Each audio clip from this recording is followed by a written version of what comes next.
जनता र राजाको संयुक्त प्रयत्नबाट 75 वर्ष अघि नेपालमा प्रजातन्त्रको मिरमिरे घाम उदाएको सुखद दिवसको सम्झना गर्दै हामी सबै नेपालीलाई हार्दिक शुभकामना व्यक्त गर्दछौँ। प्रजातन्त्र स्थापनाको निम्ति उदारता दर्शाइ बक्सिने हाम्रो जिजुबुवाजू राष्ट्रपिता श्री 5 त्रिभुवनको सम्झना गर्दै मौसुफ प्रति हामी श्रद्धा सुमन अर्पण गर्दछौँ। प्रजातन्त्रका निम्ति जीवन दान दिने ज्ञात अज्ञात शहीदहरू र प्रजातन्त्रका लागि क्रियाशील रहने सबै पात्रहरूप्रति पनि हामी श्रद्धा भाव व्यक्त गर्दछौँ। केही महिनाको झापा बसाई पश्चात राजधानी फर्किने क्रममा हाम्रो स्वागतमा सामेल हुनुहुने उपत्यकाका आदिवासी नागरिक एवं आम जनसमुदायमा हार्दिक आभार सहित धन्यवाद अर्पण गर्दछौँ। मुलुक असामान्य अवस्थाबाट गुज्रिरहेको वर्तमान अवस्थामा हामीप्रति दर्शाएको यस्तो प्रेम र सद्भावले हाम्रा मन र मुटु मात्र छोएको नभई हाम्रा निम्ति एउटा अटल दायित्वबोधको प्रेरणा पनि मिलेको छ। सिङ्गै मुलुक यति बेला अस्वाभाविक छटपटीको भुमणीमा फसेको छ।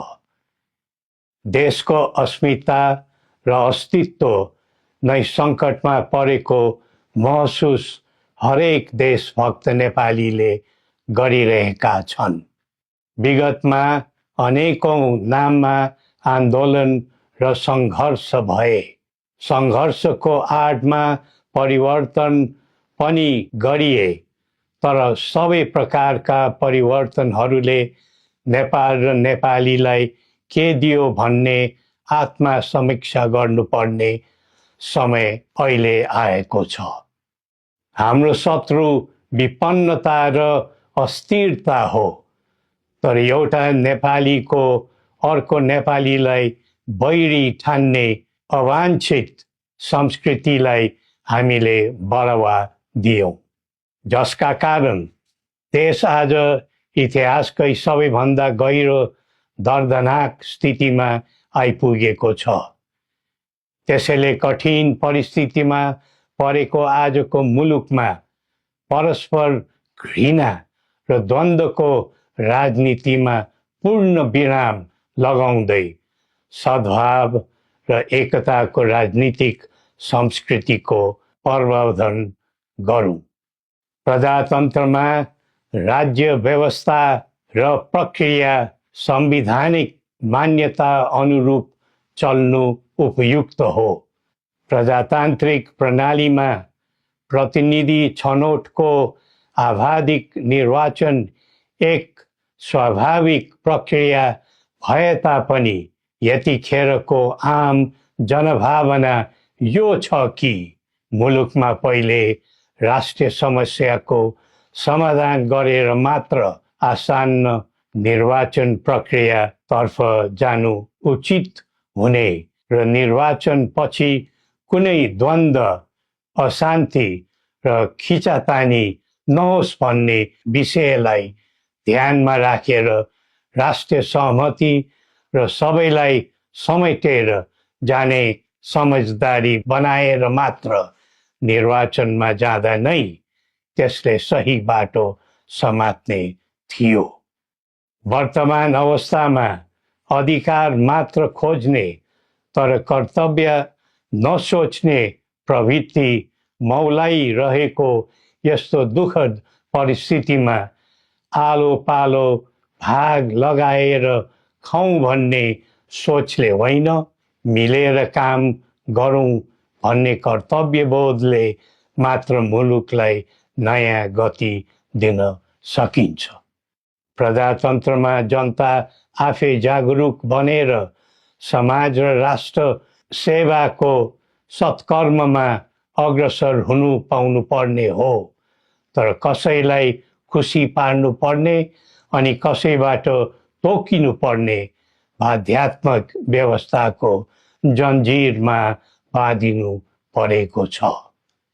देशको भू बनोट तथा समाजको प्रकृति सुहाउँदो व्यवस्था र प्रणालीले मात्र दिगो र सकारात्मक परिणाम दिन सक्छ। आम जनताको समग्र हित हुने तथा विश्व सामु नेपालीको उच्च शिर हुने व्यवस्था नै प्रजातान्त्रिक व्यवस्था नेपाललाई सुहाउँछ। कुनै व्यवस्थाको राम्रा र असल पक्षहरू टिप्नु र राख्नुपर्छ। जुनै व्यवस्थाको नराम्रो र खराब पक्षहरू हुन्छन् त्यस्तालाई फाल्नु र फ्याँक्नुपर्छ। त्यसैले विश्वका कैयौँ राष्ट्रहरू पहिले आफ्नो देश, पहिला आफ्नो जनता र पहिला आफ्नो आवश्यकता भन्दै त्यही प्राथमिकतामा प्रजातन्त्रको पाइला बसाइरहेका छन्। हो, हामीले पनि हाम्रो धरातलीय यथार्थमा उभिएर प्रजातन्त्रको प्रयोग, परीक्षण र प्रशोधन गर्दै जानु पर्दछ। नेपालको एकीकरण, प्रजातान्त्रिकरण र आधुनिकीकरण सँगै जनताको बदलिदो चाहना र आवश्यकतालाई ध्यानमा राखेर समानुकूल परिवर्तन र परिमार्जन गर्दै आम जनताको दैनिक कामकाज सहज र सरल बनाउँदै जानुपर्ने आजको पहिलो आवश्यकता हो। प्रजातन्त्रमा सबै थरी विचार, सबै थरी संस्कारको आधार हुनु पर्दछ। सबैले सबैलाई कदर गर्ने समन्वयकारी गुणबाट नै सामाजिक मूल्यको प्रजातन्त्र दिगो र दरिलो हुन्छ। अरूको भरमा परेर हामी अक्करमा नपरौँ। श्री पशुपतिनाथले हामी सबैको कल्याण गरून्। जय नेपाल।